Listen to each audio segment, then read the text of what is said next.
Well, hi again, everybody, and welcome to this week's edition of Inside Furman Athletics. I am Dan Scott, the voice of the Paladins. Good to be back with you again this week.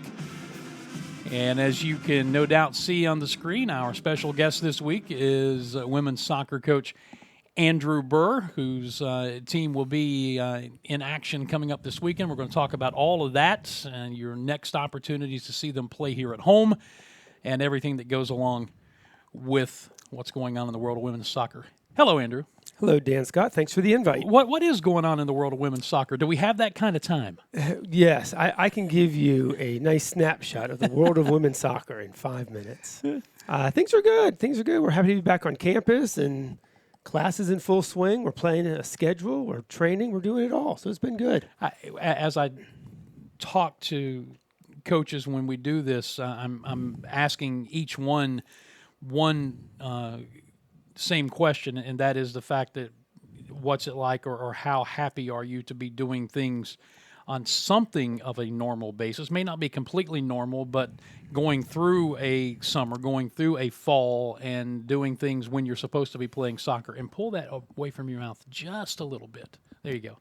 It has been nice. I mean, we keep saying the word, back to normal and all that. We're not quite there yet, but these student athletes need that. I mean, these are some wonderful athletes that are on this campus, and athletics has been such a big part of their life for so long. So I think sometimes with all the noise that's going on in the world, COVID-related, otherwise, sometimes it's nice just to be at training, be outside, beautiful day and green grass, and you're with your friends, you're getting to play the sport you love. We talk a lot about get to versus have to. Mm-hmm. You don't have to do this. No one's making you do this. You get to do this. You get to be at Furman. You get to play the sport you love. You get to play you get to get a great education. So I think our players have really embraced that, and we recognize that we're blessed to be here and getting to play season and getting to play with each other and for each other, compete, represent the school. It's really been nice for these young ladies in particular. Your counterpart on the men's side, Doug Allison, likes to give me grief because of my limited soccer knowledge. And, of course, then I tell him that the only baseball trivia question he knows is the one that has his name as the answer. So we go back and forth. But I forgot to ask him this question the other day. I'm going to ask you because you just used the same word, training. Why is every other sport practicing and in soccer you're training? You're going to have to ask Doug that because he likes to say we're training on the pitch. No, we're having practice on the field. Let's be honest. We're having practice and it's on the field. But you've adopted the lingo. Baby steps. I've been working with Doug for a long time, and I got to give him a little bit every once in a while. So, yes, we will be training on the pitch today. Okay. So there's no reason other than just because Doug said so. Exactly. Okay, I got you. So it's not been exactly the kind of start to the season that you're accustomed to with this ladies program. 5-4-1 overall and 1-2 out of the gates in the Southern Conference. A unique position for us, and one that we've certainly embraced. I think that oftentimes when you get a loss, in particular an unexpected loss, with a poor result, it reveals your character, and certainly challenged our team with, what do we do with this? So we don't win our opening conference game. What do we do with this? Do we start to point fingers? Do we say, well, so-and-so should be doing more of this, or coaches should be doing more of that? And they have really responded well, which is, let's take ownership, personal accountability. Sometimes, and I'm looking at a lot of sports on this campus right now that have done very well for a long, long time, and sometimes you get that, hey, I've put the jersey on, it says Furman on the front, and we can just roll out and things are going to happen. And that's just not the case. The league is way too strong in way too many sports right now. It happened, and I think we've responded well. For us, we're trying to get what our best 11 still looks like. Normally, we would have that figured out by now, and I don't think we've had the same starting lineup for 2 consecutive games. And that's for a lot of reasons. There's some injuries, there's some COVID-related quarantine stuff.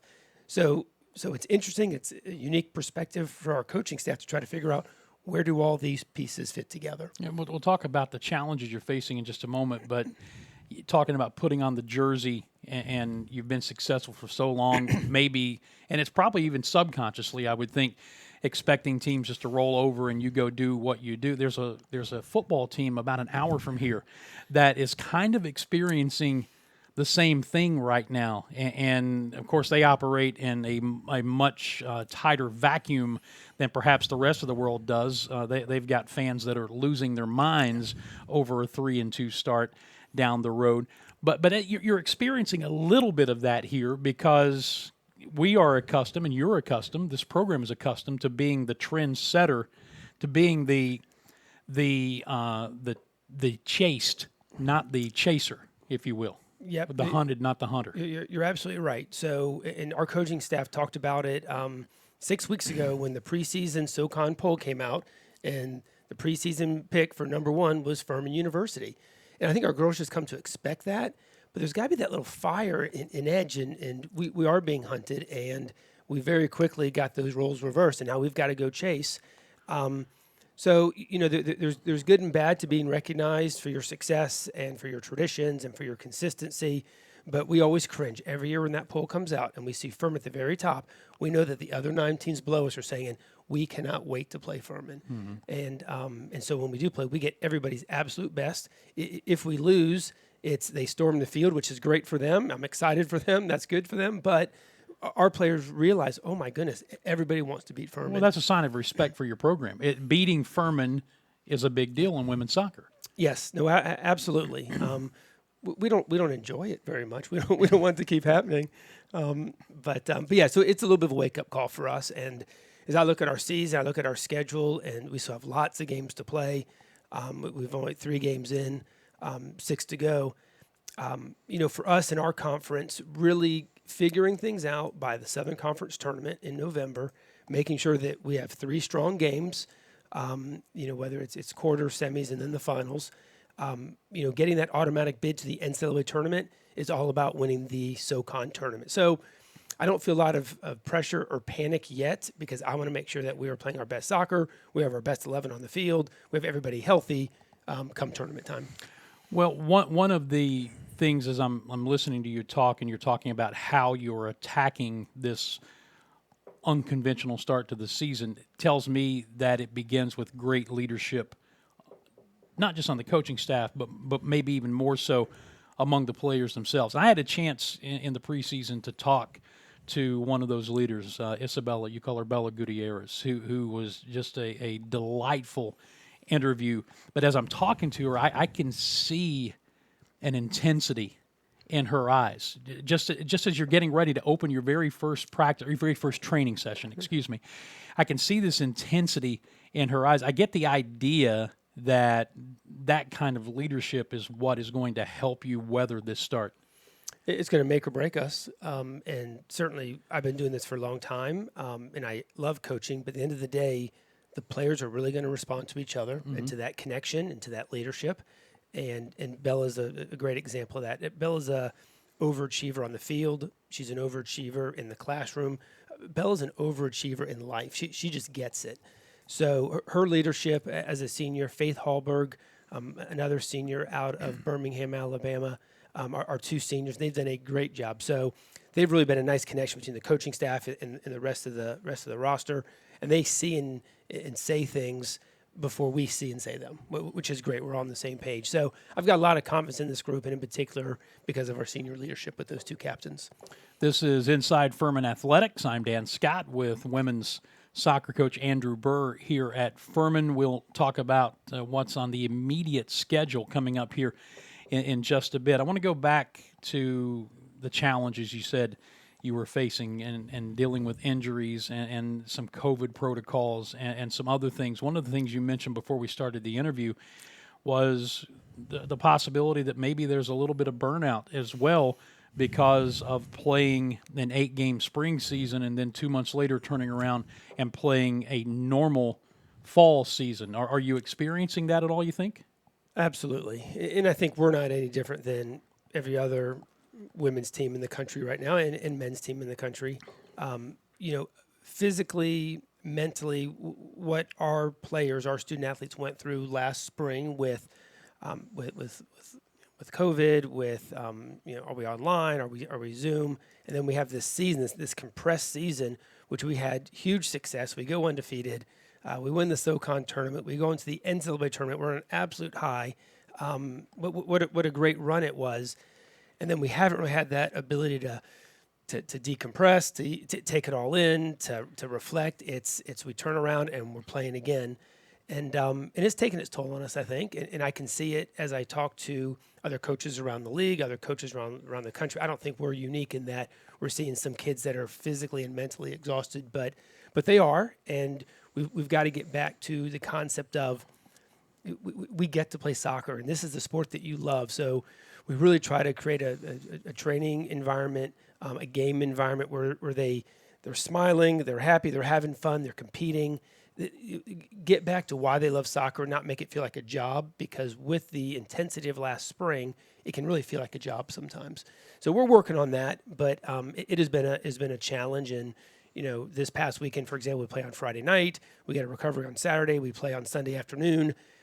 Physically, that's demanding. Mentally, that's demanding. And coming off an intense spring season, it's a lot. But I think we're handling it pretty well. I was going to say, do you see signs that maybe you're turning that corner from a mental standpoint?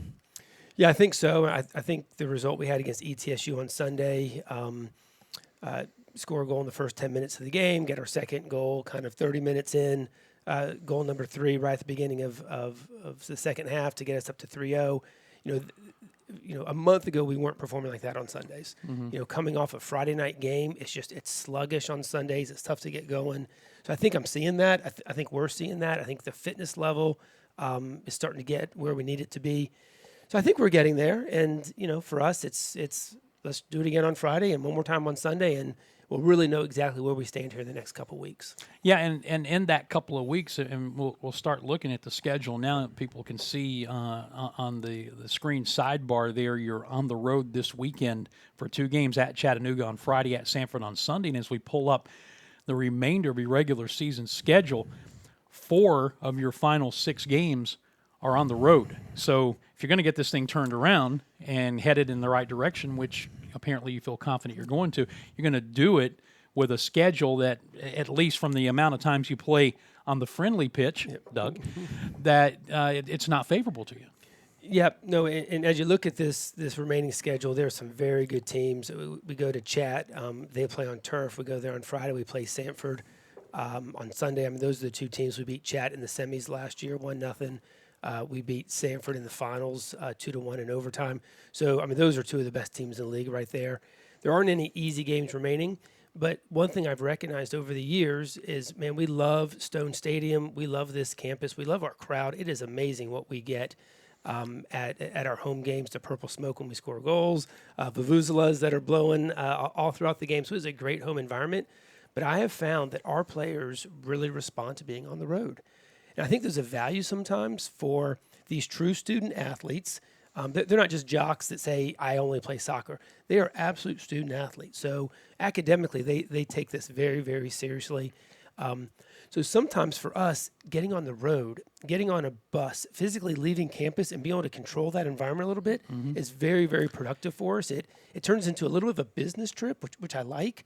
If you come to one of our training sessions, you come to one of our games, you're going to see players jogging in their training uniform from a lab to practice.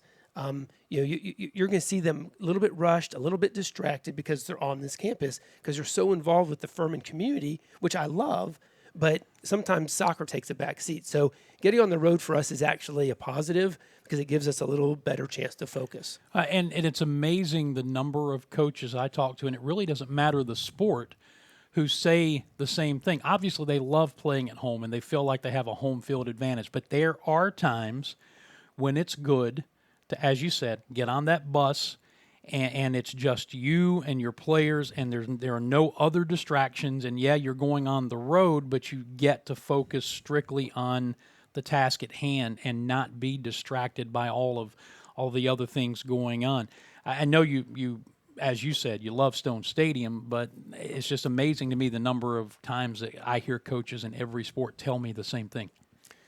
Yeah, no, it is. It is a special school to be in terms of home crowds, our support, and our players recognize that. And I look at our facilities. I'm looking at the football facility. I went to visit my friends over at golf the other day with their new facility that's being built. It is amazing, some of the athletic facilities we have on this campus. So we are so thankful to have that stadium right in the middle of campus. Visiting with Andrew Burr as we talk women's soccer here on this edition of Inside Furman Athletics. So you're on the road this weekend. You mentioned the two games, Chattanooga and Sanford, and the challenge you have there. And then your final two home games are also a Friday, Sunday next week against VMI and Greensboro. So that'll be the last time that local fans, Furman fans, have a chance to see you play regular season anyway here at home. Yep, and I think, again, those are all high-end teams that we're playing the final 6 games. But, yeah, we're getting great support, and we encourage anybody to come out and see us. When we talk with other coaches in other sports, everybody has a rival. And, football for years, the biggest rival was the Citadel. Maybe that's morphed a little bit in this generation to Wofford, and kind of the same thing with other sports on campus. Is there a particular team that is women's soccer's biggest rival? Yeah, no, I think probably so. The league is very impressive. So from top to bottom, there are no easy games at all in the Southern Conference anymore. If you look at the last kind of 25 plus years, Furman and Greensboro for a long time were kind of the top 2 teams. When Sanford entered the league, they obviously have a wonderful program down there in Birmingham. So really, those are kind of the top 3 teams that have, continually fought for dominance. But I certainly feel it every game that we play. As recruiting is gearing back up, and we're on the road a lot more, and we're seeing all these kids. I'm seeing kids on the Wofford roster, for example, that we recruited, and so I think the Wofford one is certainly one just because of where we're located. But it's nice having that little bit of fuel, that little bit of fire that says, these are the teams we get at for, and those are traditionally the ones that we normally do. You mentioned recruiting before we start heading into the home stretch here.